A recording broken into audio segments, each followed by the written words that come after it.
আপনারা জানেন আমাদের আইনি শিক্ষার্থীরা আমরা কেউ বিভিন্ন প্রান্তিক জনগোষ্ঠী বিভিন্ন অঞ্চল থেকে আমরা এই আইন শিক্ষা অর্জন করি। এখানে বার কাউন্সিল দীর্ঘদিন পর্যন্ত একটি বড় অ্যামাউন্ট নিয়ে এখানে তারা ফর্ম ফিল আপ করায়।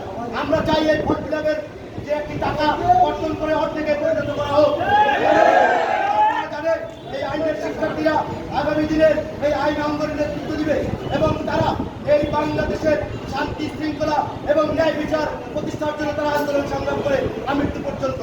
সংগ্রামী শিক্ষার্থী ভাই বোনেরা, আপনারা জানেন এই বার কাউন্সিল জুডিশিয়াল আন্ডারে পরীক্ষা নিয়ে আমাদেরকে তারা বিভিন্নভাবে হয়রানি করে। আমরা চাই বার কাউন্সিলের যথেষ্ট সক্ষমতা রয়েছে, সক্ষমতা থাকার প্রকৃত কেন তারা জুডিশিয়াল আন্ডারে পরীক্ষা নেয়? আপনারা জানেন গত আওয়ামী ফেসিবাদ সরকার তারা এই জুডিশিয়াল আন্ডারে পরীক্ষা নিয়ে আইন বদলের মাধ্যমে তারা নানান অপকর্মে জড়িত ছিল, তারা দুর্নীতির সাথে জড়িত ছিল। আমরা চাই না আমরা বৈষম্য থেকে এই বাংলাদেশকে একটি স্বাধীন সার্বভৌম একটি